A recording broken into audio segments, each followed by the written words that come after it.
Hare Krishna, Krishna Krishna, Hare Hare, Hare Rama, Hare Rama, Rama Rama, Hare Hare.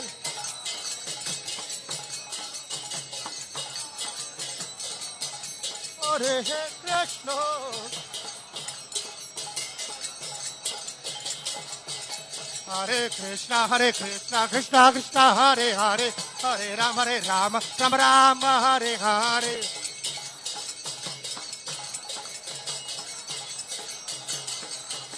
Hare Krishna, Krishna Krishna, Hare Hare, Hare Rama, Rama Hare Hare.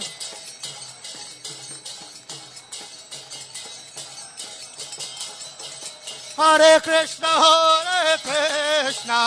Krishna Krishna, Hare Hare, Hare Rama, Rama Rama, Hare Hare.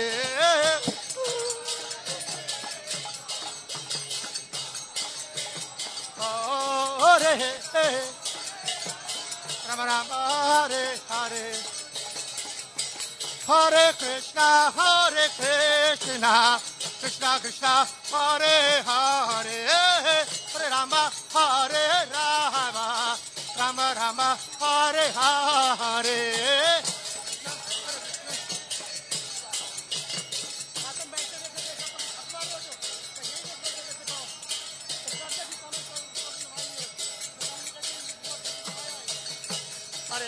Hare Krishna, Krishna Hare Hare, Hare Rama, Rama Rama, Hare Hare.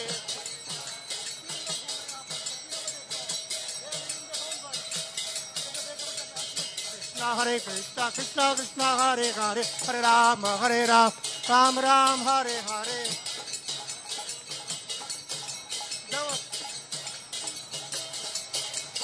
Hare Krishna, Krishna Krishna, Hare Hare, Hare Rama,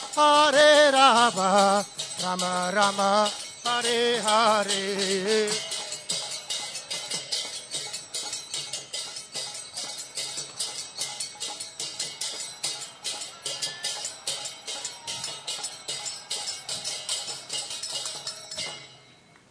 जय ओम विष्णुपाद परमहंस परिव्राजकाचार्य श्रोत्रगत शिष्यपाद चरणारविंद भक्ति विराट स्वामी जगत गुरु श्री प्रभुपाद की समस्त गुरु परंपरा की नवाचार्य श्री हरिदास ठाकुर की प्रेम से कहो श्री कृष्ण चैतन्य प्रभु नित्यानंद श्री अद्वैत गदाधर शिवासादि गौर भक्त वृंद की श्री राधा कृष्ण को गोपीनाथ श्याम कुंड राधा कुंड गिरिवर्धन की वृंदावन मथुरापुरी धाम की नवदीप मायापुर धाम की पुरुषोत्तम क्षेत्र जगन्नाथपुरी धाम की गंगा माई यमुना माई की वृंद देवी तुलसी महारानी की श्रीमती भक्ति देवी की हरिनाम संकीर्तन महायज्ञ की हरे कृष्ण महामंत्र की श्री श्री राधा राधिकरम भगवान की श्री श्री कृष्ण बलराम की श्री श्री गौर निताय की श्री जगन्नाथ बलदेव सुभद्रा महारानी की उपस्थित भक्त वृंद की अनंत कोटि वैष्णव वृंद की स्कान वर्तमान आचार्य वृंद की गौर पूर्णिमा महामहोत्सव की श्री चैतन्य महाप्रभु प्राकट्य दिवस की उपस्थित भक्त वृंद की अनंत कोटि वैष्णव वृंद की निताय गौर सीतनाथ प्रेमानंदे. All glories to the assembled devotees. All glories to the assembled devotees. All glories to the assembled devotees. All glories to Shri Guru and Shri Gauranga.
हरे कृष्णा।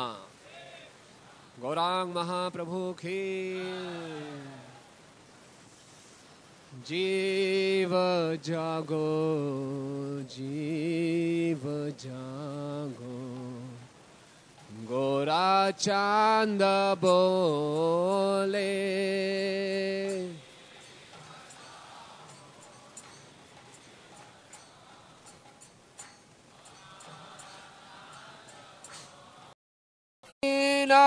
বন্ধু আর কে আছে তোমারা,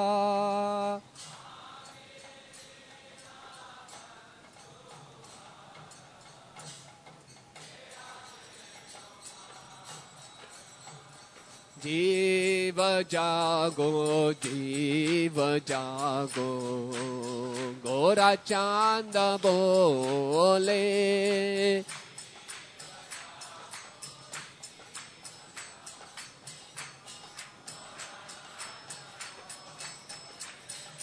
काता निद्रा जाओ माया, पेशाचे रकोले।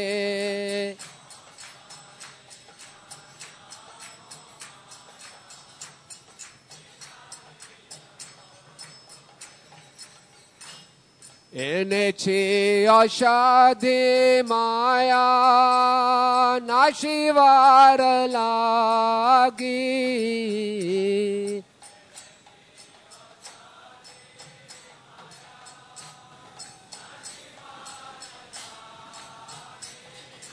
हरे नाम महामंत्र लाओ तो मैं मांगे।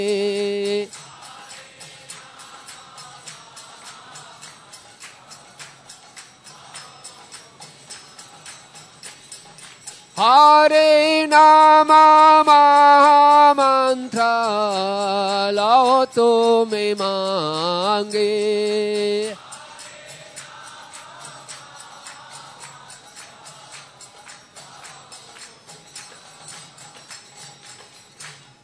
भक्ति विनोदा प्रभु चरण पढ़िया।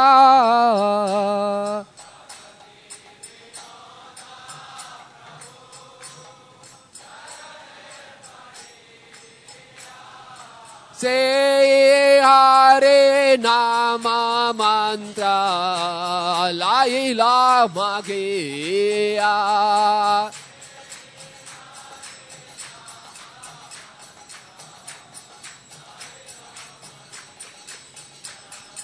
जीव जागो, जीव जागो, गोरा चांद बोले।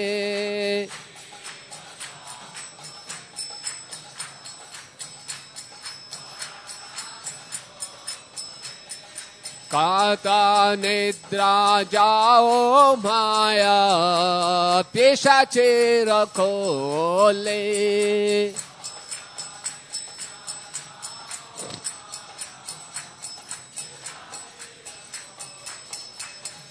हरे कृष्णा, हरे कृष्णा, कृष्णा कृष्णा हरे हरे, हरे राम, हरे Ram, Ram Ram Hare Hare.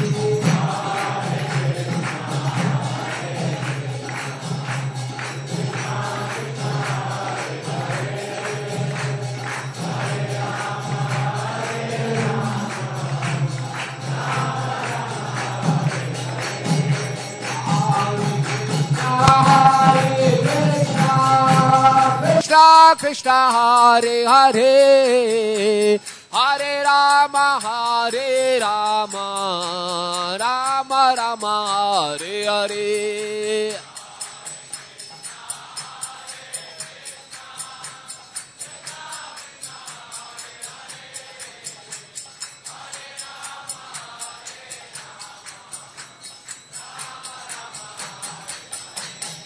Hare Krishna Krishna Krishna Hare Hare, Hare Ram Ram Ram Hare Hare.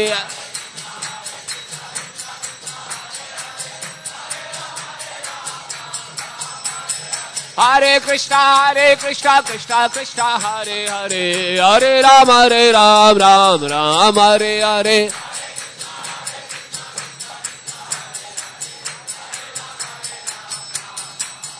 Hare Krishna,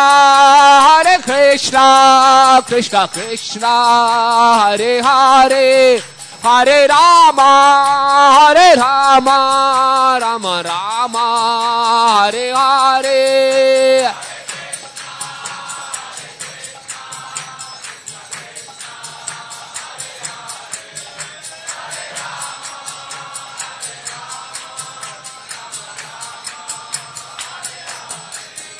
Hare Krishna,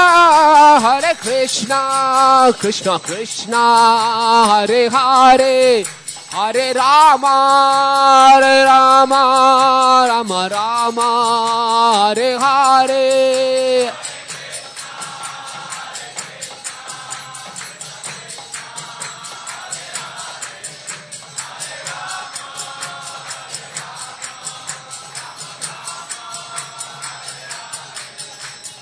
Nitai Gaurango, Nitai Gaurango, Nitai Gaurango, Nitai Gaurango,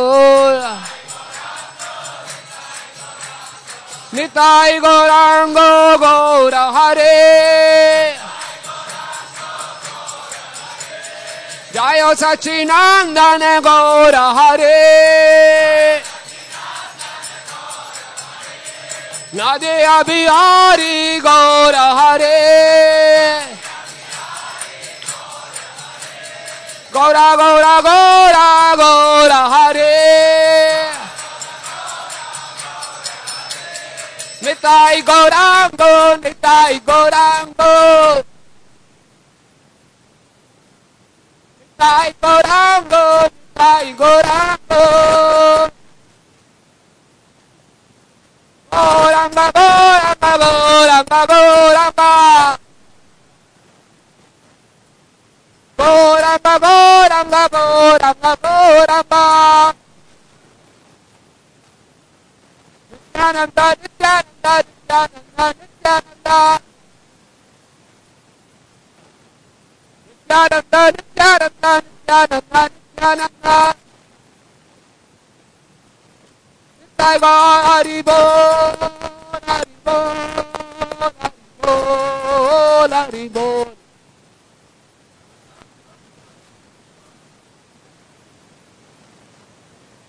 Jaya Jaya Prabhupada, Prabhupada, Prabhupada, Prabhupada.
Hare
Lelo ke prema kare aswadan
हरे कृष्ण।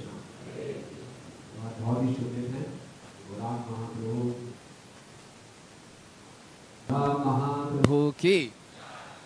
और भगवान की लीला अनंत है और समय सीमित है। तो बहुत चैलेंज हो जाता है कि कहाँ से शुरू करें। तो मुख्यतः इस श्लोक में जो बताया जा रहे हैं आदि लीला का 7वां अध्याय है। अध्याय का नाम है भगवान चैतन्य के 5 स्वरूप। इस श्लोक में मुख्य बात बताई जा रही है कि भगवान श्री कृष्ण जब प्रकट हुए तो अपने साथ प्रेम का आगार, प्रेम का भंडार लेकर आए, लेकिन उस प्रेम के भंडार के ऊपर सील लगी हुई थी। वो सील बंद नहीं रहा। लेकिन फिर फायदा क्या हुआ भगवान के अवतार लेने का? तो भगवान दोबारा प्रकट होते हैं अपने पार्षदों के साथ, इस सील को तोड़ते हैं, खुद आस्वादन करते हैं और सबको बांटते हैं। तो हम सब जानते हैं, प्रार्थना करते हैं, हे कृष्ण करुणा सिंधु दीन बंधु जगत पते। भगवान करुणा के सागर हैं।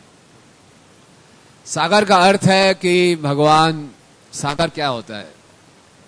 असीमित, असीमित गहराई, उसके कोई तट नहीं। जब कृष्ण करुणा के सिंधु,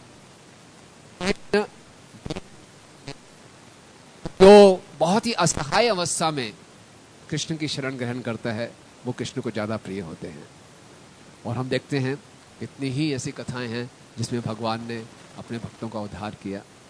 यहाँ तक कि कुरुक्षेत्र की युद्ध भूमि में जितने भी सैनिकों ने प्राण त्यागे, उन सबको जब कृष्ण का मुखार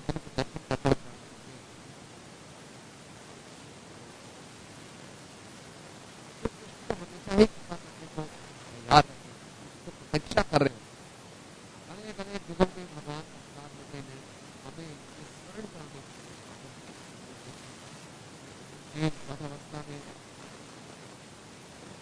तो भगवान हर युग में प्रकट होते हैं और हर युग में उसको पाने की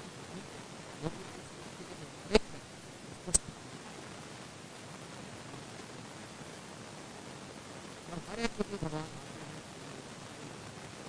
इस जन्म में आते हैं। भगवान ने सोचा तो बहुत समय हो गया है, मैंने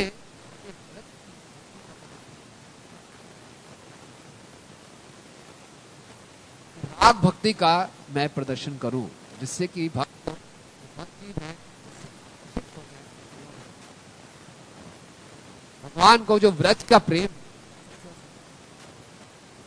व्रज में बाल बाल भगवान के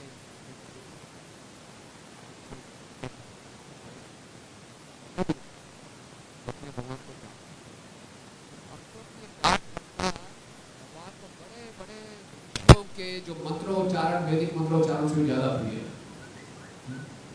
भगवान की विशेषता है। भगवान को कोई फॉर्मेलिटी बस नहीं, कोई उसमें नहीं, केवल माधुर्य, प्रेम ही प्रेम कि भगवान को अच्छा लगता है, भगवान से आकर्षित। तो भगवान किसी व्रज भक्ति को आकर्षित करने के लिए प्रकट हुए 5000 वर्ष। ब्रह्मा जी के एक दिन में एक बार, ब्रह्मा जी के 12 घंटे व्यक्ति के होते हैं, 432 करोड़ साल केवल नारायण, हमारे 432 करोड़ साल, हमारे रात्रि भी 432 करोड़ साल, 864 करोड़ साल के बाद भगवान सोचा बहुत समय हो गया व्रज की भक्ति प्रदर्शित नहीं की, तो भगवान अपने पार्षदों के साथ पृथ्वी पर व्रज की भक्ति प्रदर्शित करते हैं, भगवत गीता का संदेश देते हैं, जीव के बारे में बताते हैं, ईश्वर के बारे में बताते हैं, प्रकृति के बारे में बताते हैं। फिर 18वें अध्याय में आके बताते हैं कि कैसे मेरी शरण ग्रहण करनी चाहिए। भगवान ने ये सारी सुंदर लीलाएं प्रकट की, सारे के सारे संदेश दिए, लेकिन ये सारा गूढ़ संदेश और लीलाएं बस जीव को तभी समझ में आएंगी जब हम भगवान की शरण लेंगे, भगवान की शरण लेंगे, उनकी कृपा को आकर्षित करेंगे, तब ये बातें हमें समझ में आएंगी। तो ये थी सील, सील और कुछ नहीं है, सील यही है, पहले मेरी शरण लो, तब ये सारे तत्व आपको समझ में आएंगे, तब आप इन लीलाओं में प्रवेश कर पाओगे। पहले मेरी क्या करना पड़ेगी? शरण ग्रहण करनी पड़ेगी। ये संदेश देकर भगवान चले गए। फिर कौन सा युग आ गया? कलयुग। अब कलयुग के लोग क्वालिफिकेशंस हम जानते ही हैं, मन सुमद मत्य मंद भाग्य उपाद्रिता, है ना। कहा जाता है कि सतयुग और त्रेता युग में जिन जीवात्माओं को मनुष्य देह मिलता था उनकी कुछ योग्यता होती थी, पवित्रता होती थी। लेकिन कलयुग में जिन जीवात्माओं को मनुष्य देह मिलता है उनकी पूरी पाश्विक चेतना होती है, एनिमल प्रोपेंसिटीज होती हैं, फिर भी उनको मनुष्य देह मिल जाता है। ये भगवान की विशेष कृपा है। इसलिए पाश्विक चेतना का अर्थ है कि कोई भी मनुष्य अपने उद्धार के लिए रुचि नहीं रखता। वो हमेशा ही चिंतित रहता है कि बस अपने शरीर का पालन कैसे करूं, जैसे कि पशु चिंतित रहते हैं। हम देखते हैं एक चिड़िया, जब आजकल तो चिड़िया भी दिखाई नहीं देती, चलो गिलहरी का एग्जांपल लेते हैं। एक गिलहरी एक दाना भी चुगने आती है तो पहले इधर देखती है उधर देखती है, कितनी कितनी हमेशा चिंतित अवस्था में। इसी ढंग से आज का मनुष्य भी बिल्कुल चिंतित अवस्था में है, केवल अपने शरीर के पालन के लिए। ऐसी चिंतित अवस्था में उनको बोला जाए कि या भगवान की भक्ति करो, भगवान की शरण ग्रहण करो, उसको कोई ये बात उसके अंदर प्रवेश ही नहीं करेगी। तो ऐसी पाश्विक मानसिकता के मनुष्यों के लिए भगवान ने सोचा मुझे ऐसा अवतार लेना पड़ेगा जिसमें जबरदस्ती इनको मेरा प्रेम देना पड़ेगा। जैसे एक पशु को जबरदस्ती इंजेक्शन लगा के उसको दवाई दी जाती है, वैसे जबरदस्ती इन जीवात्माओं को मुझे अपना प्रेम देना पड़ेगा और इनके अंदर वो रुचि उत्पन्न करने के लिए अपने उदाहरण से इनको दिखाना पड़ेगा। इसीलिए वही भगवान श्री कृष्ण प्रकट होते हैं अपने भक्त के रूप में, चैतन्य महाप्रभु के रूप में, अपने पार्षदों के साथ, और इस सील को तोड़ दिया। पहले तो भगवान ने एक कंडीशन रखी कि जो मेरे सरेंडर करेगा, जो मेरी शरण ग्रहण करेगा, उसको मैं प्रेम बांटूंगा। अब चैतन्य महाप्रभु ने बोला कोई कंडीशन नहीं है, कोई भी आ सकता है, बूढ़ा जवान ज्ञानी मूर्ख चंडाल ब्राह्मण, किसी भी देश का, किसी भी रंग का, किसी भी अवस्था का कोई भी व्यक्ति हो, मनुष्य हो, पेड़ पौधे हो, पशु पक्षी हो, कीड़े मकोड़े तक भी क्यों ना हो, सबको प्रेम बांटने के लिए गौरांग महाप्रभु तैयार है। हरि बोल। क्या विशेष कृपा है देखिए। और क्या भगवान देने आए हैं? उन्नत उज्जवल रस, जो व्रज का सर्वोत्तम रस है, वो देने आए हैं सबसे निकृष्ट जीवों को, वो भी फ्री में, कोई कंडीशंस नहीं। ये उनका विशेष कृपा है। ये तो भगवान के अवतरण होने का बाहरी कारण। लेकिन भगवान जब 500 वर्ष पूर्व प्रकट हुए थे, वो देख रहे थे कि जो उनके भक्तों का प्रेम है, जो भक्तों का आनंद है, श्रीमती राधा रानी की प्रेम की जो महिमा है, उस प्रेम के द्वारा भगवान बिल्कुल राधा रानी से नियंत्रित हैं, पूरे कंट्रोल्ड हैं। और वो भगवान देखना चाहते हैं, जानना चाहते हैं कि राधा रानी की प्रेम की महिमा क्या है, और इस प्रेम की महिमा के आधार पे कैसे राधा रानी उनके माधुर्य का आस्वादन कर रही है, और इस माधुर्य का आस्वादन करके कैसे दिव्य आनंद को प्राप्त कर रही है। भगवान को लग रहा है कि राधा रानी का आनंद मेरे आनंद से करोड़ों गुना ज्यादा है, तो मैं कब आनंद को मैं इसका आस्वादन कर पाऊंगा। तो भगवान इसीलिए इन 3 इच्छाओं की पूर्ति के लिए, अपनी अंतरंग इच्छाओं की पूर्ति के लिए प्रकट होते हैं गौरांग महाप्रभु के रूप में। भगवान इस प्रेम का आस्वादन भी करना चाहते हैं और इसको बांटना भी चाहते हैं। कहा जाता है राधा रानी की जो अंतरंग इच्छा है कि वो कृष्ण के प्रति जो उनका प्रेम है उसको वो बांट सके, इसी इच्छा का मूर्तिमान रूप है गौरांग महाप्रभु। राधा रानी ये प्रेम सबके साथ बांटना चाहती है, इस इच्छा का जो मूर्तिमान रूप है वो है गौरांग महाप्रभु।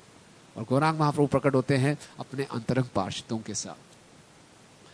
तो अभी हमने जो भजन गाया, जीव जागो गोरा चांद बोले, भगवान जगा रहे हैं सबको। ये जीव आप सो रहे हो, अभी भी कुछ लोग सो रहे हैं, जागो जागो, तो मिद्रा माया जाओ माया पिशाच खोले। ये माया की गोद में कब तक सोते रहोगे, गौर पूर्णिमा के दिन नहीं।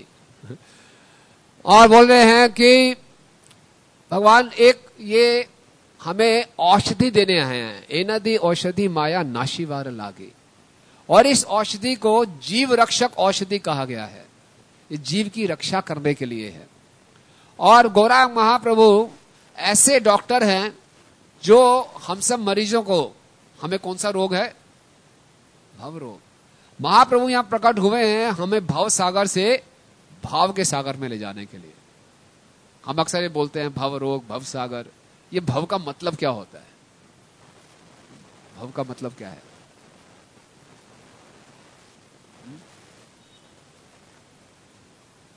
वृद्धावस्था। भव का मतलब क्या है? उदाहरण देते हैं, आयुष्मान भव, चिरंजीव भव, विजयी भव। सुने हैं ना ये टीवी सीरियल्स में, आशीर्वाद, है ना? तो ये भव का मतलब क्या हुआ? आयुष्मान भव, चिरंजीव भव, विजयी भव। हाँ, टू बिकम, वेरी गुड। हो जाओ, चिरंजीव हो जाओ, बन जाओ, आयुष्मान बन जाओ, विजयी बन जाओ, बन जाओ। तो भव का मतलब क्या है? भव, बूढ़े बन जाओ, है ना? मृत्यु को प्राप्त करो, बन जाओ। जन्म को प्राप्त करो, बन जाओ। और बीमारी को प्राप्त करो, बन जाओ। ये बन जाओ, यानी कि आपका भौतिक अस्तित्व, ये है भव। और सागर यानी कि अथाह सागर है, असंख्य जीव इसी तरह से बार बार जन्म मृत्यु बुढ़ापा बीमारी के चक्कर में फंसे हुए। ये हमारी स्थिति है इस सागर से भाव के सागर में। और वो भाव का सागर कैसा है? आनंदम बुद्धि वर्धनम, जो कि बढ़ता ही जा रहा है। बताया जा रहा है कि ये जो भंडार था प्रेम का, इसमें जितना मर्जी इसमें वो आस्वादन भी कर ले और बांट भी ले, ये बढ़ता ही जा रहा है। ये ऐसी इसकी नेचर है। ऐसा कोई भंडार देखा है अपने स्टोर हाउस कि उससे माल निकालते रहो, वो माल तो खत्म हो जाएगा, लेकिन माल कभी खत्म ही नहीं होगा। ये बढ़ता जाएगा, बढ़ता जाएगा, बढ़ता जाएगा।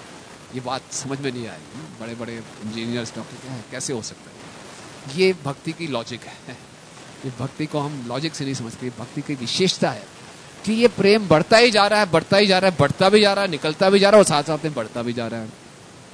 तो ये भव सागर से हमें भाव सागर तक ले जाने के लिए चैतन्य महाप्रभु आए, लेकिन इसके लिए कुछ हमें औषधि देनी पड़े, इस भव रोग से हमारा छुटकारा देने के लिए। बताया जाता है जब प्रेम की बाढ़ आती है, जैसे हम इस संसार में देखते हैं, जब कोई बाढ़ आती है तो जितनी भी फसल होती है किसान की, वो सब की सब बेकार हो जाती है। जो उसने बीज बोया होता है, उस बीज अपनी शक्ति को खो बैठता है जब बाढ़ आती है। इसी ढंग से जब प्रेम की बाढ़ आती है तो हर एक बद्ध जीव के अंदर जो फ्रूटी मेंटेलिटी का सीड है, फ्रूटी मेंटेलिटी क्या बोलेंगे, जो अपने भोग के लिए कर्म करने की इच्छा का जो बीज है, वो बीज बिल्कुल नष्ट हो जाता है। तो कितने भक्त लोग चाहेंगे कि हमारे कर्मों की फसल का जो बीज है नष्ट हो जाए प्रेम की बाढ़ में। तो ये उसके लिए क्या करना पड़ेगा? औषधि लेनी पड़ेगी ना। कुछ पेस्टिसाइड्स डालते हैं तो औषधि लेने को तैयार है ना? तो औषधि क्या है?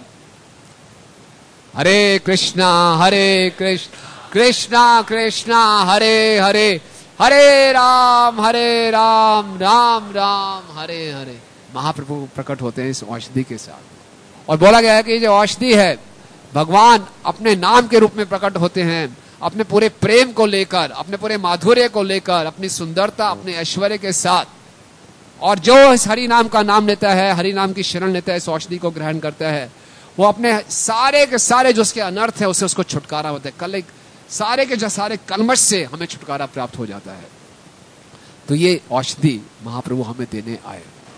तो जब हम इस औषधि को ग्रहण करते हैं तो महाप्रभु एक ऐसे वैद्य हैं जो हमें ये औषधि देते ही नहीं हैं, बल्कि पूरी प्रिस्क्रिप्शन देते हैं कि औषधि कैसे लेनी चाहिए। और साथ साथ में केवल लिख के नहीं देते दवाई लो, और केवल प्रिस्क्रिप्शन में नहीं देते कि दवाई कैसे लेनी है। इतने कृपालु हैं कि खुद दवाई लेके दिखाते हैं। कोई आपने ऐसा डॉक्टर देखा है कि दवाई लिख दे, सारा बता भी दे, ये नियम है, और फिर खुद दवाई लेकर भी दिखाए, देखो ऐसे करना है, ऐसे नियम करना है, तो ये आपके अंदर प्रभाव पड़ेगा। कितने कृपालु है। तो ये दिखा रहे हैं भगवान अपने पार्षदों के साथ प्रकट होते हैं, खुद दिखा रहे हैं कि कैसे इस प्रेम को पाया जा सकता है। और आप सब भी, प्रत्येक जीव इस प्रेम को पा सकता है, बस कुछ बातों का ख्याल रखना है। तो वो कुछ बातें महाप्रभु ने, कुछ बड़े बड़े ग्रंथ नहीं लिखे, महाप्रभु ने हमें क्या दिया? केवल 8 श्लोक दिए। और उसमें बता रहे हैं, नाम नाम कार्य बहुधा निज सर्व शक्ति, तत्रा पिता नियमते स्मरणे न काला, एतादृशी तव कृपा भगवन् ममापि दुर्देव मिद शमिया जनी नानुरागा। कि भगवान आपने अपने नामों में हर प्रकार की शक्ति भर रखी है, फिर भी मेरा दुर्भाग्य है कि मेरा इनके प्रति कोई आकर्षण नहीं है। हम लोगों को जबरदस्ती हरि नाम लेना पड़ता है, लेकिन जो शुद्ध भक्त इस हरि नाम की महिमा को जानते हैं, जो ये जानते हैं कि इस हरि नाम और कृष्ण में कोई अंतर नहीं है, जब वो हरि नाम लेते हैं तो वास्तव में वो कृष्ण का साक्षात्कार करते हैं।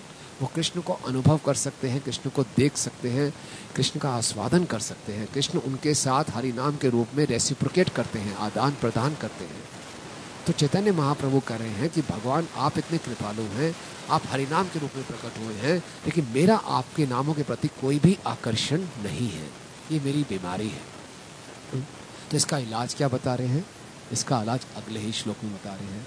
तृणादपि सुनिचेन तरोरपि सहिष्णुना अमानिना मान देन कीर्तनीय सदा हरि। क्या है इसका इलाज? क्या है? कैसे आकर्षण बढ़ेगा? कि मुझे घास के तिनके से भी ज़्यादा विनम्र होना पड़ेगा, पेड़ से भी ज़्यादा सहनशील होना पड़ेगा, सबको मान देना पड़ेगा, कोई मान की इच्छा नहीं रखनी पड़ेगी, और हमेशा भगवान का कीर्तन करना पड़ेगा। जब ये श्लोक सुनते हैं तो कैसा लगता है? कितने भक्तों को लगता है कि कोई घास के तिनके से भी ज़्यादा विनम्र हो सकता है, खासकर दिल्ली पंजाबी वाक्य भक्त। कितने को पॉसिबल लगता है? अगर पॉसिबल लगता है तो हरि बोल बोलिए जोर से। और कितने को लगता है इम्पॉसिबल है? अरे अरे कुछ तो बोलो। कितने भक्तों को लगता है पॉसिबल है? अरे कितने भक्तों को लगता है इम्पॉसिबल है? सच सच बताइए, भगवान का जन्मदिन है, कोई झूठ बोलने की बात नहीं है। कौन सी आवाज ज्यादा बड़ी थी? और कितने भक्त बोलते हैं कुछ समझ में नहीं आ रहा? हाँ, ये सबसे ज्यादा मुश्किल है, वास्तव में मुश्किल है। और ये कितनी बारी हम सुन चुके हैं। लेकिन सच्चाई ये बात है, हम जितना भी कोशिश कर लें इसको अवॉइड करने की, इसको अवॉइड नहीं कर सकते। जब तक कोई इस श्लोक को सिंसियरली अपने जीवन में उतारने का प्रयास नहीं कर रहा, तब तक आचार्यगण बताते हैं कि वो भगवान के लिए रेलेवेंट नहीं है वो भक्त। इसके अलावा हम इस श्लोक के अलावा हम जो कुछ मर्जी जान जाएं, कितना भी ज्ञान, कितनी भी सेवा हम इकट्ठी कर लें, लेकिन वो भगवान के लिए आकर्षक नहीं है। और अगर हमको इसका सिंसियरली करने का प्रयास कर रहा है तो वास्तव में वो भगवान के लिए आकर्षक हो जाता है। तो है ये इतना आसान नहीं, इतना मुश्किल। लेकिन महाप्रभु कह रहे हैं, अगर आप मेरे उदाहरण को देखो, मेरे भक्तों ने कैसे जीवन जिया, मैंने कैसे जीवन जिया, और मेरी इंस्ट्रक्शंस का पालन करने का सिंसियरली प्रयास करो। श्रील प्रभुपाद अपने तात्पर्यों में, अपने लेक्चर्स में कई बार इस बात को दोहराते हैं, जस्ट बी सिंसियर। केवल सिंसियर हो जाओ। केवल हम जब सिंसियर होने का प्रयास करेंगे तो कृष्ण की कृपा से इम्पॉसिबल भी, असंभव भी संभव बन जाता है। तो हम देखेंगे, चर्चा करेंगे महाप्रभु की विशेष लीलाओं का, कुछ लीलाओं का, कैसे महाप्रभु ने अपने और अपने पार्षदों ने, उनके पार्षदों ने अपने निजी व्यवहार से हमें सिखाया कि हर परिस्थिति में कैसे उन्होंने भगवान का गुणगान करते रहे। इस तीनादपि श्लोक में सबसे महत्वपूर्ण अंग कौन सा है? कीर्तनीय सदा। तो ये महाप्रभु और उनके पार्षदों ने हमें अपने निजी उदाहरण से सिखाया कि जीवन की हर परिस्थिति में कैसे वो कीर्तन करते रहे, भगवान का गुणगान करते रहे। हम कह सकते हैं वो तो भगवान के पार्षद हैं, वो तो ऐसा कर सकते हैं, लेकिन महाजनों इन गता स पंथा, हम उनकी नकल नहीं मार सकते, लेकिन उनके जीवन से कुछ उदाहरण, कुछ सिद्धांतों को लेकर अपने जीवन में सिंसियरली प्रयास करेंगे तो हम उनकी कृपा को आकर्षित करेंगे, और उनकी कृपा से फिर हम इस श्लोक को अपने जीवन में उतार पाएंगे। हम देखते हैं महाप्रभु बचपन में निमाई पंडित के रूप से जाने जाते थे, और निमाई पंडित बहुत ही उद्दंड, इतनी शरारतें करते थे कि हर कोई उनसे परेशान था। इतने वो उद्दंड थे कि अपने पड़ोसियों के बच्चों का अपहरण कर लेते थे, किडनैप, और रैंसम में क्या मांगते थे कि संदेश खिलाओ, खीर खिलाओ, तब बच्चा वापस मिलेगा। इतने, मतलब कि जब भगवान तो असम उदर हैं, जब शरारत करने पे आ जाएंगे तो उनसे ज्यादा कोई उदंड हो सकता है? तो सारे के सारे नवद्वीप वासी बहुत परेशान थे। और एक बार निमाई पंडित अपने विद्यार्थियों के साथ आ रहे थे, बहुत ही सुंदर पीताम्बर डाला हुआ, उनका पिघले हुए सोने जैसा रंग, जनेऊ साथ में, हाथ कुछ शास्त्र उनके हाथ में। तो सामने से श्रीवास ठाकुर आ रहे थे। श्रीवास ठाकुर ने कहा, देखो इतना सुंदर बालक, इतना विद्वान, पूरा समय प्रजल्पा करता रहता है, क्या मनुष्य जी। उन्होंने बोला, हे निमाई पंडित, हे उद्दंड शिरोमणि, कुछ तो सीख जाओ, क्यों अपना जीवन व्यर्थ गंवा रहे हो, भक्ति करो, है ना। तो निमाई पंडित ने क्या किया, तुरंत श्रीवास ठाकुर के पाँव को पकड़ लिया, बोला आप आशीर्वाद दीजिए, मैं किसी दिन भगवान की भक्ति प्रारंभ कर पाऊँ। तो बहुत ही बाल लीलाएं महाप्रभु ने की निमाई पंडित ने। लेकिन एक समय ऐसा आता है जब अपने पिता के श्राद्ध के लिए वो गया जाते हैं, और गया में उनकी भेंट होती है ईश्वरपुरी से, और ईश्वरपुरी से भेंट होते ही उनका पूरा जीवन बदल जाता है। वो ईश्वरपुरी से दीक्षा प्राप्त करते हैं, और दीक्षा प्राप्त करते ही जब ईश्वरपुरी उन्हें हरे कृष्ण महामंत्र देते हैं, तो निमाई पंडित बिल्कुल पागल हो जाते हैं।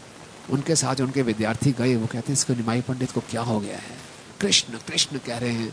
और जब वापस भी आते हैं तो बिल्कुल विनम्र, और हर ब्राह्मणों की सेवा करते हैं।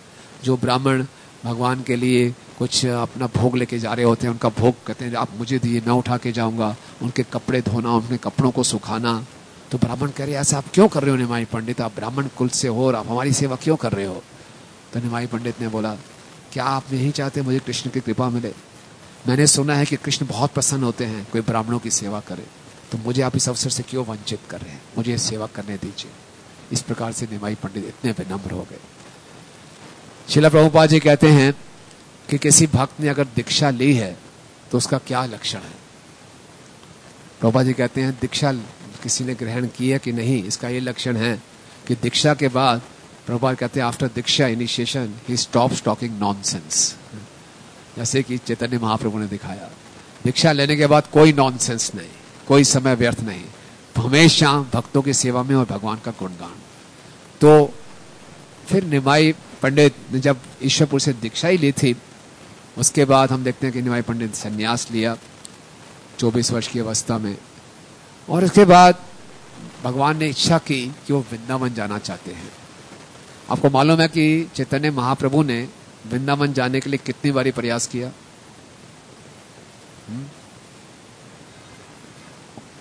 4 बारी प्रयास किया, चौथी बारी उनको सफलता मिली, स्वयं भगवान भगवान श्री कृष्ण। और उनके लिए हम समझ में नहीं पाएंगे कि चैतन्य महाप्रभु की वृंदावन से कितनी आसक्ति थी। महाप्रभु यहाँ प्रकट हुए वृंदावन का उन्नत उज्ज्वल रस हमें देने के लिए। वास्तव में महाप्रभु वृंदावन को हम सबको प्रकट करने के लिए उन्होंने अवतार लिया, है ना। तो महाप्रभु तो वैसे हमेशा ही व्रज के भाव में रहते थे। जब वो जगन्नाथपुरी में भी थे तो किसी रेत के पहाड़ को भी देखते तो किसका स्मरण होता था उनको, गोवर्धन का। किसी जलाशय को देखते तो किसका स्मरण होता था, यमुना का। और कहीं भी अगर मोर का नीला पंख भी दिखाई दे जाए तो किसका स्मरण होता था, कृष्ण का। वो तो हमेशा ही वृंदावन के भाव में रहते थे, लेकिन फिर भी उनकी बहुत इच्छा थी कि इस वृंदावन धाम में भी वो जाए। तो सबसे पहले जब ईश्वरपुरी से उन्होंने दीक्षा ली तो कृष्ण कृष्ण करके गया से वो सीधा वृंदावन की ओर निकल पड़े। जो वृंदावन की ओर निकल पड़े तो रास्ते में उनको कनाई नटशाला तक वो पहुंच चुके थे, तभी एक आकाशवाणी हुई। और आकाशवाणी किसने की, देवताओं ने की। वो देवताओं ने की कि ये महानिमाई आप भूल गए हैं कि आप स्वयं भगवान हैं। अब अगर अभी वृंदावन चले जाएंगे तो जिस उद्देश्य के लिए आप प्रकट हुए हैं उसको कौन पूरा करेगा। आगे आने वाले समय आप वृंदावन जाइए, इस समय कृपया करके आप संकीर्तन आंदोलन को प्रारंभ कीजिए।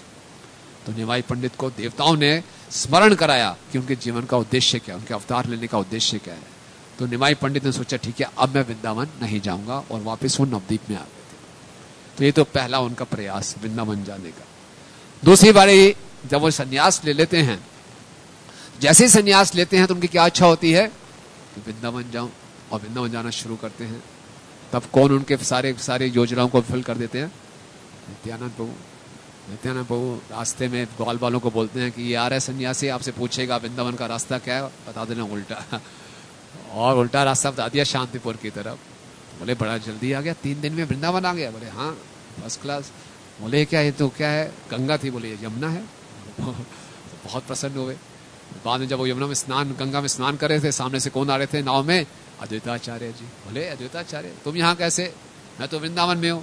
बोले हाँ प्रभु, जहाँ वहाँ जहाँ आप हैं वही वृंदावन है। महाप्रभु समझ में नहीं आ रहा। तो भक्तों ने मिलकर महाप्रभु की सारी सारी योजनाएं विफल कर दी। चलो कोई बात नहीं, फिर सच्ची माता से मिले। सच्ची माता ने बोला वृंदावन नहीं, जगन्नाथपुरी में रहो, इससे मुझे आपकी खबर मिलती रहेगी। महाप्रभु ने बोला ठीक है। आप विनम्रता देखिए महाप्रभु की। महाप्रभु जगन्नाथपुरी में रहने लग गए। जगन्नाथपुरी में रहे, फिर वो दक्षिण भारत की यात्रा में 2 साल के लिए गए। फिर उनके अंदर बड़ी इच्छा हुई कि मैं वृंदावन जाऊं। रामानंद राय, सार्वभौम भट्टाचार्य, नित्यानंद प्रभु सबसे उन्होंने निवेदन किया कि मुझे वृंदावन जाने दीजिए।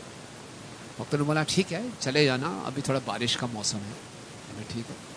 बारिश का मौसम निकल गया, आप थोड़ा मुझे वृंदावन जाने दीजिए। इस समय जाओगे, कार्तिक में बहुत ठंड होती है, ऐसे मत जाओ। डोल यात्रा आ रही है, उसके बाद चले जाना, फागुन का महीना। ठीक है।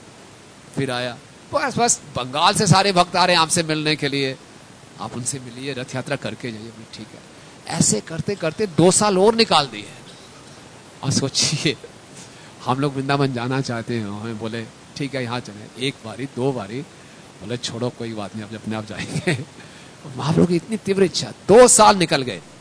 एक बार दिन महाप्रभु सार्वभौम भट्टाचार्य और रामानंद राय को उन्होंने आलिंगन किया और बड़े विनम्र भाव से बोले आप लोगों ने मुझे बहुत ट्रिक कर दिया ना, अब ये ट्रिक खेलना बंद करो, तो अब मुझे जाने दो वृंदावन। दोनों भक्तों ने सोचा यार ये तो महाभगवान है, कब से इनसे हम खेल खेलते रहेंगे। तो बोला ठीक है आप जा सकते हैं, विजयदशमी का अवसर आ रहा है, अभी तो बारिश चल रही है, फिर चले जाना। कितना महाप्रभु में कितना सब्र था। हम फिर रुक गए और विजयदशमी के दिन सुबह सुबह जगन्नाथ जी को प्रणाम करके महाप्रभु निकल पड़े और सारे के सारे उनके अंतरंग पार्षद उनके साथ, राजा प्रतापरुद्र, रामानंद राय, सार्वभौम भट्टाचार्य, सबके सब साथ में, मुकुंद, रमाई पंडित, स्वरूप दामोदर, गदाधर पंडित भी साथ में चल पड़े। तो भगवान ने बोला गदाधर पंडित तुम क्यों आ रहे हो भाई, तुमने क्षेत्र संन्यास लिया हुआ है। मतलब क्षेत्र संन्यास किया भाड़ में। बोले गोपीनाथ जी की सेवा, बोले आपकी चरणों की सेवा कर ली, गोपीनाथ जी की सेवा मैंने लाखों बारी कर ली। बोले तुम गोपीनाथ जी की सेवा छोड़ोगे, क्षेत्र संन्यास छोड़ोगे, सारा का सारा दोष मुझ में आएगा। बोले आपको क्यों दोष आएगा, मैं आपके साथ जा ही नहीं रहा, मैं तो सच्ची माता से मिलने जा रहा हूँ, अलग ही जा रहा हूँ, आपको क्या है, चले। ठीक है, चलते गए, महाप्रभु आगे आगे, सारे भक्त तो साथ में, गदाधर पंडित अलग चल रहे हैं पीछे पीछे।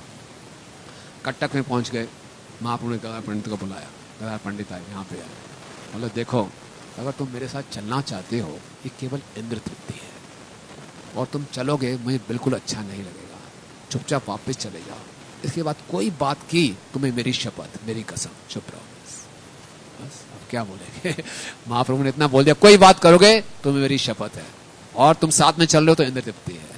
ये क्या कि महाप्रभु एकदम नदी पार करने के लिए नाव में बैठ गए और गदाधर पंडित बिल्कुल मूर्छित हो गए। देख सकते हैं महाप्रभु के पार्षदों का कैसे वो एक दूसरे के साथ व्यवहार करते थे, कैसे उनके आपस में संबंध थे, कैसे हम देखेंगे महाप्रभु के पार्षदों में इतनी वैरायटी थी, विविधता थी, कैसे सब एक साथ होकर फिर भी हमेशा भगवान का गुणगान करते रहते थे। तो गदाधर पंडित मूर्छित हो गए और महाप्रभु बिल्कुल सीधा आगे चल पड़े।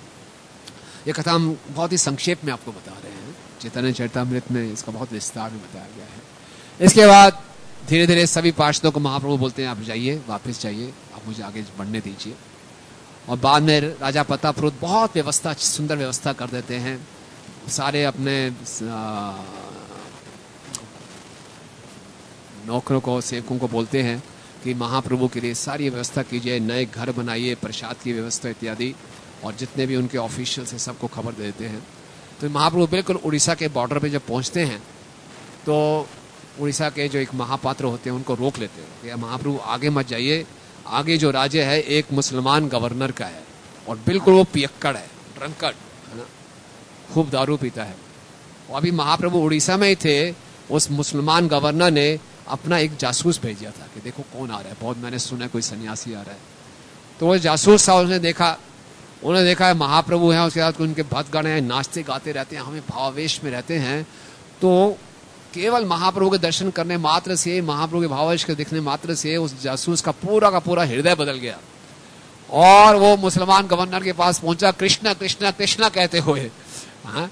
और बोले बस ये खबर लेके आया हूं, वो जो सन्यासी है वो जगन्नाथपुरी से आया है, उसके साथ जो लोग हैं वो भी सबके सब मुक्त जीव हैं और ये कोई बहुत ही विशेष व्यक्ति है ना, मेरे ख्याल से स्वयं साक्षात भगवान है। तो जो गवर्नर था बोला अच्छा, तो उसने फिर अपने सेक्रेटरी को बुलाया, बोले आप जाइए और उड़ीसा की गवर्नमेंट के पास जाके व्यक्तिगत रूप से ऑफिशियली जाइए और हमारा एक प्रपोजल दीजिए, है ना।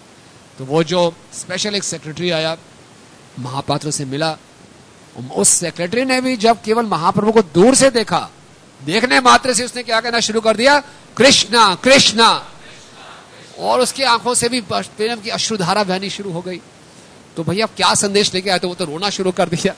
भक्त ने उसको संभाला, जो पूरा समय बोला क्या संदेश लेके आए थे, तो कुछ संभल के उसने बोला कि मुसलमान गवर्नर ने संदेश भेजा है कि वो भी आके महाप्रभु के दर्शन करना चाहते हैं। तो महापात्र ने सोचा वो पियक्कड़ व्यक्ति है, उसका एक ऐसे मति बदल गई। निश्चित रूप से महाप्रभु ने ही इसकी मति बदली है। तो शिला प्रभुपाद वहां तात्पर्य में लिख रहे हैं कि महाप्रभु ही किसी के मन को बदल सकते हैं, जिसका मन माया में लिप्त है उसको कैसे कृष्णा भावित करना है, केवल महाप्रभु ही कर सकते हैं। शिला प्रभुपाद कह रहे हैं हम अपने विदेशी भक्तों के साथ वृंदावन में आए, सब लोग निंदा कर रहे हैं, ये कैसे संभव है, मलेच्छों को कैसे दीक्षा दे दी। बोले अगर कोई महाप्रभु के विषय में चिंतन कर रहा है, उनकी शरण ग्रहण कर रहा है, तो महाप्रभु किसी की भी मति बदल सकते हैं। ये उसका साक्षात उदाहरण है। तो कुछ ही समय के बाद वो मुसलमान गवर्नर भी आता है।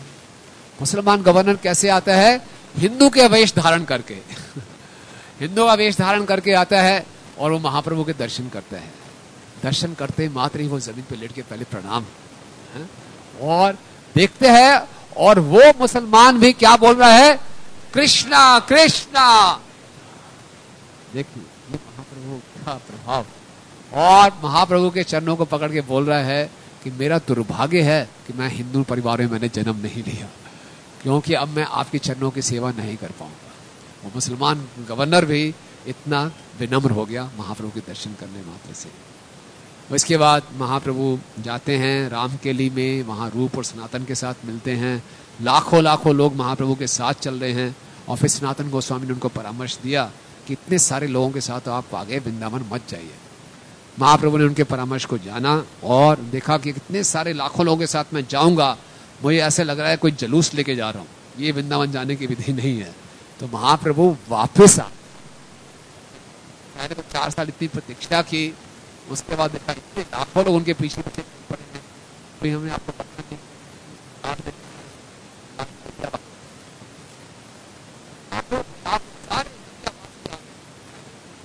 महाप्रभु से मिलने गए, सारे पूरी गंगा में केवल दिखाई दे। नाव वाला था, कोई नाव में बैठ ही नहीं रहा, सारे लोग नाव में बैठे, नाव भी गिर गई और सब लोग जिसको तैरना नहीं आता कैसे, कोई डूब ही नहीं रहा, जगह ही नहीं है बिल्कुल, इतनी बुरी हालत। और इतने सारे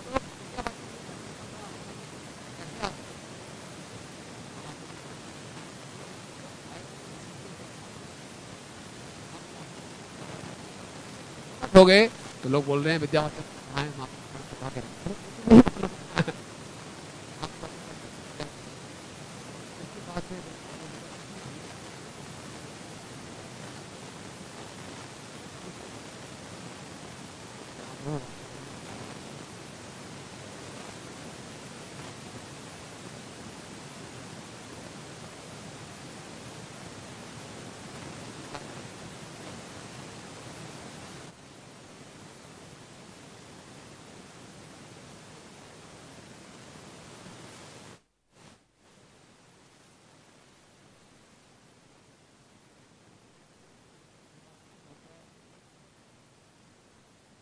तो कहते हैं कि आप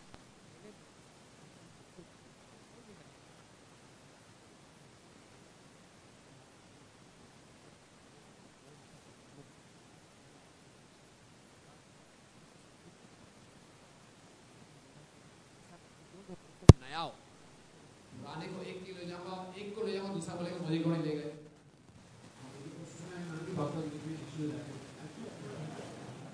कहूँगा नहीं ऐसा हम लोग अकेले का विचार और एक बोलेगा दूसरा बोलेगा वो क्यों नहीं ले जाएंगे क्योंकि नया भक्त और नया भी ऐसा लेना जिसका मन बड़ा शांत हो चंचल ना हो। पहले एक नए भक्त को ले गए थे दक्षिण भारत में, इसका नाम था काला कृष्णदास। दक्षिण भारत में ले गए थे, वहाँ महाप्रभु अपने साथ गए थे, वहाँ जाके वो पटा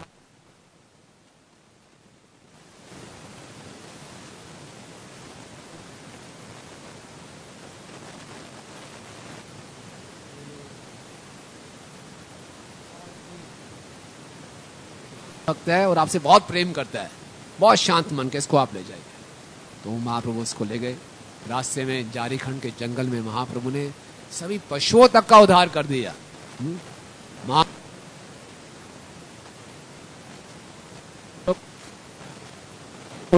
क्या बोलने लगा, कृष्णा कृष्णा। और फिर आप नदी में मैत्री कर रहे थे, पागल हाथी, जंगली हाथी वहां पर आ गए। महाप्रभु ने एक हाथ से जल छिड़का, बोला कृष्णा कृष्णा, और हाथी क्या बोलने लगे, कृष्णा कृष्णा। चढ़ गए हैं, उनके पीछे तो सारे हिरण आ गए। हिरण बोल रहे हैं, हिरण के साथ साथ शेर भी पीछे पीछे। ये दृश्य कभी किसी ने देखा नहीं था। जो हिरण है वास्तव में बहुत डरपोक होते हैं, और हिरण और सिंह साथ साथ नहीं चल रहे। जो महाप्रभु कीर्तन कर रहे थे, साथ साथ वो नाचने लगे, साथ साथ नाचने लगे, कीर्तन करके किसी का चुम्बन करते। ये है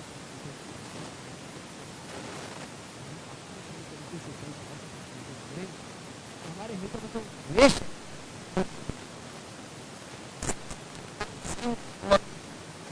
एक साथ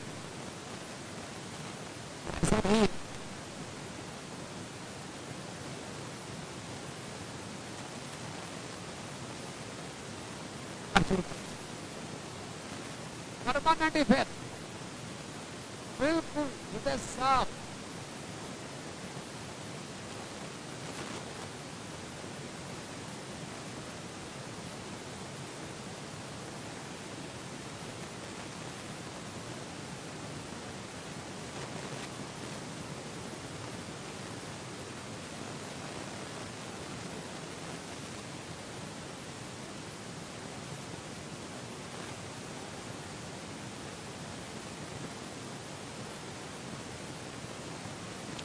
हिटलर के जूस को था।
सर्वश्रेष्ठ ब्रह्मचारी लेकिन इस बारी महाप्रभु की लीला में प्रकट हुए ग्रस्त के रूप में।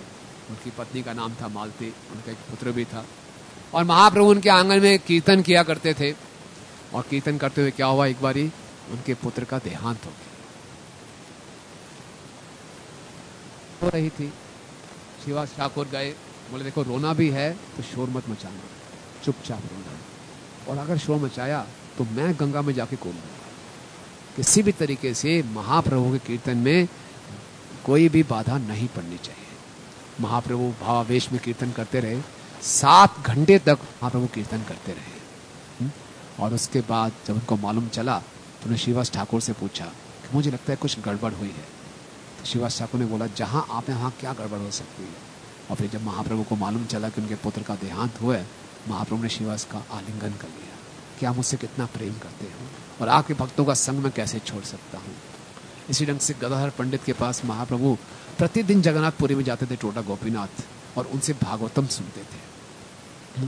भागवतम में किससे ज्यादा प्रहलाद महाराज और ध्रुव महाराज की कथा 100 बार महाप्रभु ने सुनी। इसी ढंग से हम देखते हैं महाप्रभु के पार्षदों में बहुत वैरायटी थी। एक पार्षद थे वासुदेव दत्त, एक थे शिवानंद सेन। शिवानंद सेन महाप्रभु के सभी लोगों को, भक्तों को बंगाल से उड़ीसा लेके आते थे, पूरी की पूरी यात्रा स्पॉन्सर, है ना, सब उनके रहने का अरेंजमेंट, रास्ते में टोल टैक्स वगैरह सब देना, सब कुछ पूरी जिम्मेवारी के साथ उनको लेके आते थे। और एक थे वासुदेव दत्त जिनकी कुल आय 2 पैसे थी, 1 पैसा वो गंगा जी की पूजा में और 1 पैसा वैष्णवों की सेवा में। तो महाप्रभु उनकी चिंता करते थे।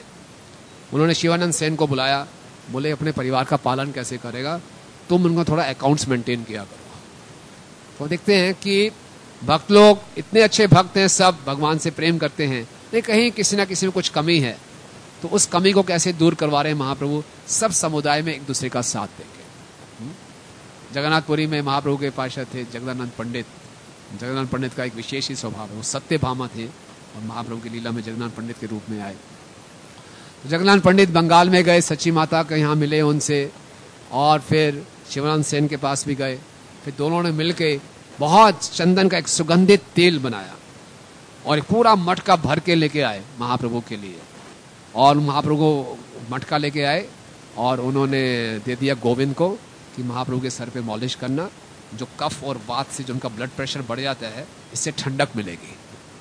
तो बड़े बेचारे प्रेम से बना कर लाए। गोविंद ने बोला कि जगदानंद आपके लिए तेल लेके आया है सुगंधित। महाप्रभु बोला सन्यासी सुगंधित तेल थोड़ी लगाएगा, इसको मैं नहीं लगा सकता, आप जगन्नाथ मंदिर में ले जाओ, इससे वो लैंप जलाएंगे तो इतनी जो मेहनत की है भगवान की सेवा में लगेगी और उसको अच्छा फल मिलेगा। गोविंद ने जगन्नाथ पंडित को बता दिया। उसके बाद 10 दिन बीत गए। गोविंद ने फिर बोला, जगदानंद कह रहा है कि ले लो ये तेल। महाप्रभु को बड़ा गुस्सा आया, मुझे सुगंधित तेल लगा के मैं कहीं से भी गुजरूंगा तो लोग बोलेंगे दांडी सन्यासी है, स्त्रियों का संग करता है, मेरा पतन हो जाएगा, उसको बोलो चुपचाप जगन्नाथ जी के मंदिर में ले जाए और लैंप जगाए। उसके बाद कुछ दिन के बाद फिर जगन्नाथ पंडित आए। महाप्रभु ने उनको समझाना चाहा, देखो मैं तेल नहीं लगा सकता। बोले मैं कौन सा तेल लेके आया हूँ, मैं तो कोई तेल लेके आया ही नहीं। मटका उठाया और महाप्रभु के सामने जोर से पटक दिया और सीधा अपने कमरे में जाए, दरवाजा बंद करके बैठ गए। बस 3 दिन तक बाहर ही नहीं आए। महाप्रभु ने बोला क्या है। 3 दिन के बाद महाप्रभु ने दरवाजा खटखटाया, हे जगदानंद मैं दोपहर को आऊँगा, भोजन करूँगा तुम्हारे साथ, ठीक है, भोजन बना के रखना।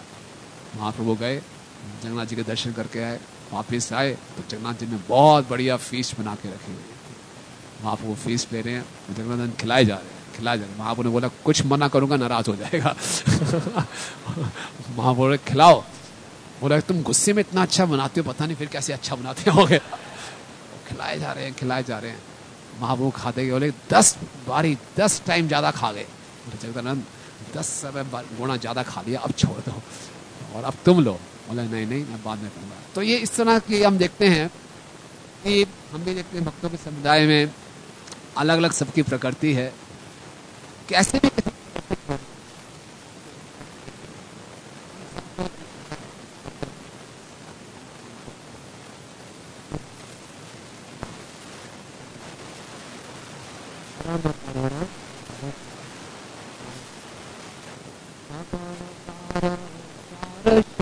मणि केवल आनंद कंद, कि इस आंदोलन में केवल आनंद कंद है, सभी अवतारों के सार शिरोमणि हैं।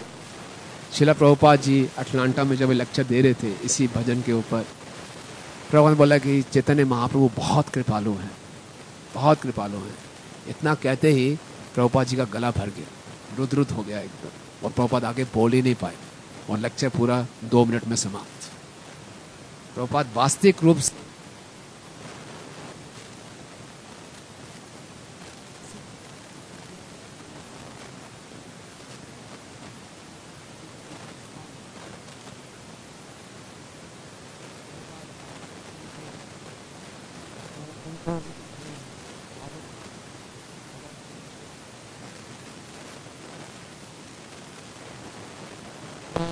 आपने बोला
इतना सरल तो नहीं है। आपको क्या लगता है बहुत सरल है कि नहीं है?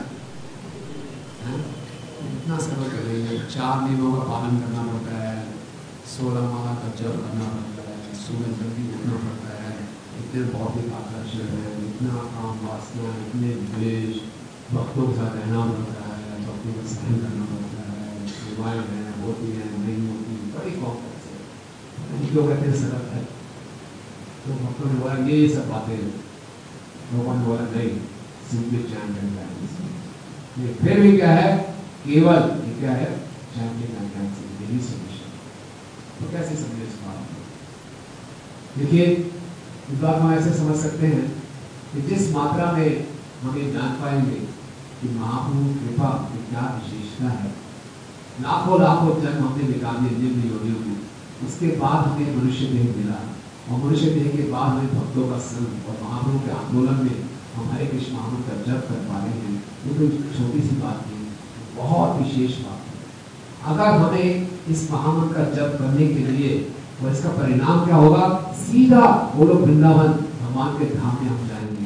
जन्म मृत्यु के चक्कर से पूरा छुटकारा ही नहीं, भगवान का प्रेम हमें प्राप्त होगा।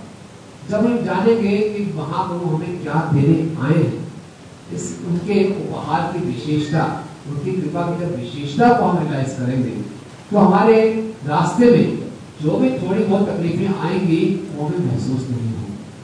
और जब तक हम इस कृपा की विशेषता को नहीं जानेंगे तो हमें थोड़ी थोड़ी बातें भी बहुत कठिन लगेंगी। जैसे कि एक विद्यार्थी है, उसको मालूम है कि मोटी मोटी किताबें रट्टा लगा लूं, मैं इसी ढंग से एग्जाम्स क्लियर कर लूं, क्या करूंगा? एग्जाम्स क्लियर करने के बाद क्या होगा? अच्छी नौकरी मिलेगी, और उसके बाद क्या होगा?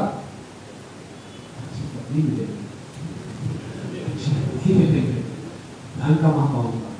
इसके लिए कुछ भी करवा लो, सब करने को क्या इक्वेशन याद करनी, कहाँ फर्रे बनाने हैं, क्या करना है, कुछ भी कर, टीवी देखूंगा, क्रिकेट नहीं खेलूंगा, खुद तपस्या करूंगा, तो लक्ष्य देख पा रहा हूँ। 5 साल के बाद हमें और कुछ तकलीफ भी होती है। क्या फर्क पड़ता है और किसी ने हमारा कुछ अपमान कर दिया? क्या फर्क पड़ता है किसी ने हमारी बात नहीं मानी? क्या फर्क पड़ता है कि हमें कोई ज़्यादा आदर नहीं मिला, या हमेशा ही मेरे साथ ऐसा क्यों होता है? क्या फर्क पड़ता है इन छोटी छोटी बातों का? अगर हम इस बात को याद रखें कि हरे कृष्ण महामंत्र की शरण लेकर जो महाप्रभु हमें देने आए हैं उसको मैं प्राप्त कर पाऊंगा। कोई मृत्यु नहीं, कोई जन्म नहीं। यहाँ हम डॉक्टर से हम उसके पाँव पड़ जाते हैं, डॉक्टर साहब कुछ कर दीजिए, जीवन बचा लीजिए। अरे महाप्रभु बोले जीव रक्षक औषधि दे रहा हूँ, जन्म मृत्यु के चक्कर से छुटकारा, प्रेम बांट रहा हूँ जो किसी को भी प्राप्त नहीं होता। तो क्या ये घाटे का सौदा है? विनंती ही सुवेदसा। जो बुद्धिमान व्यक्ति होगा वो इस कृपा की विशेषता को समझेगा। ये तो कलयुग की नेचर है, भौतिक प्रकृति की ये नेचर है, ये नेचर बदलेगी नहीं, ये सनातन है। कलयुग कलह का युग है, कुछ ना कुछ कलेश, कुछ ना कुछ मतभेद होता ही रहेगा। लेकिन इस सब के बीच में हमें जीवन के लक्ष्य को नहीं भूलना चाहिए कि महाप्रभु की कृपा बहुत विशेष है। इसलिए हमेशा जीवन की हर परिस्थिति को हम भगवान की सेवा में लगाने का प्रयास करें। एक बात, बहुत कुछ है, कहने को समय हो गया, जस्ट 2 मिनट्स। एक बार हमने देख रहे थे, आपने देखा होगा कुछ वर्ष पूर्व चौपाटी मंदिर में, इस्कॉन चौपाटी के भक्त स्तोक कृष्ण प्रभु, और उनकी वीडियोस भी आई थी। वो केवल 32 वर्ष की उम्र में उन्होंने शरीर छोड़ा। पहले वो ब्रह्मचारी थे, फिर वो गृहस्थ आश्रम में गए, उनकी संतान भी हुई, और इतनी कम आयु में उनको कैंसर का रोग हो गया। उनका पूरा का पूरा शरीर पैरालाइज हो गया, और वो अंतिम अवस्था में अपने गुरु गोविंद सागर स्वामी महाराज उनके साथ थे। तो ये भी बोल सकते थे कि मैं तो ब्रह्मचारी भी रहा, इतना अच्छा मैंने तपस्या की, सब कुछ किया, भगवान ने मेरे साथ ऐसा क्यों किया। वो महाराज को क्या बोल रहे थे, यही बोल रहे थे कि भगवान ने मेरे साथ ऐसा क्यों किया, कृष्ण इतने मेरे पर कृपालु क्यों हैं, मेरी क्या योग्यता है, क्या मेरी योग्यता थी कि मैंने इतनी मंगल आरती अटेंड की, क्या मेरी इतनी योग्यता थी मैंने हजारों जप किए, क्या मेरी योग्यता थी कि मैं प्रभुपाद के परपट्स पढ़ पाया, मेरी क्या योग्यता थी मैं भक्तों के संग में आया, मेरी क्या योग्यता थी मैं बड़े बड़े धामों में जा सका, धाम यात्रा कर सका, मैं भगवान के सामने नाच सका, मेरी क्या योग्यता थी, भगवान ने मेरे को इतनी कृपा क्यों की। ये प्रश्न पूछ रहे। वो अपनी तकलीफ पे ध्यान नहीं दे रहे, वो ये देख रहे कि कितना बड़ा सौभाग्य है, उस पर ध्यान दे रहे। जीव क्या है, मार्जिनल पोटेंसी है। हम ये भी देख सकते हैं, अरे मुझे इतना कष्ट क्यों हो रहा है, मुझे अपमान क्यों किया जा रहा है, मेरी बात क्यों नहीं मानी जा रही। बहुत छोटी छोटी बात इतनी बड़ी लगेगी, अरे बहुत बड़ी समस्या है। और अगर हम देखें कितना मेरा सौभाग्य है, क्या कृपा मिल रही है, महाप्रभु मुझे क्या देने आए थे, तो कभी किसी को नहीं दिया, अनार्पिता चिरम चिराग, किसी को अर्पित नहीं किया, वो मुझे देने आ रहे हैं। करना क्या, थोड़ा बहुत सहन कर लो। हरे कृष्णा कृष्णा कृष्णा हरे हरे, हरे राम राम। और ये महाप्रभु उनके पार्षद अपने उदाहरण से सिखा रहे हैं, ये प्रैक्टिकल करके दिखा रहे हैं। श्रील प्रभुपाद अपने जीवन में करके दिखा रहे हैं, तो क्या हम उसका प्रयास नहीं कर सकते। तो आज गौर पूर्णिमा के दिन हम ये महाप्रभु से प्रार्थना करें, श्रील प्रभुपाद से प्रार्थना करें कि वो हमें जो विशेष उपहार देने आ रहे हैं उसकी हम कीमत को समझ पाएं, और उनके दिए हुए सिद्धांतों को अपने जीवन में उतारने का प्रयास कर सके।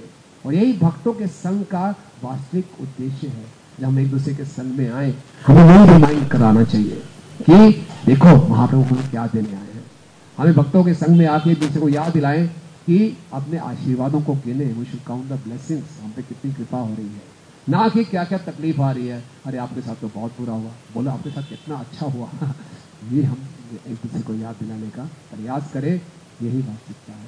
आप सब भक्तों का बहुत धन्यवाद। हरे कृष्णा। आप सबको गौर पूर्णिमा की विशेष बधाई। गौरांग महाप्रभु के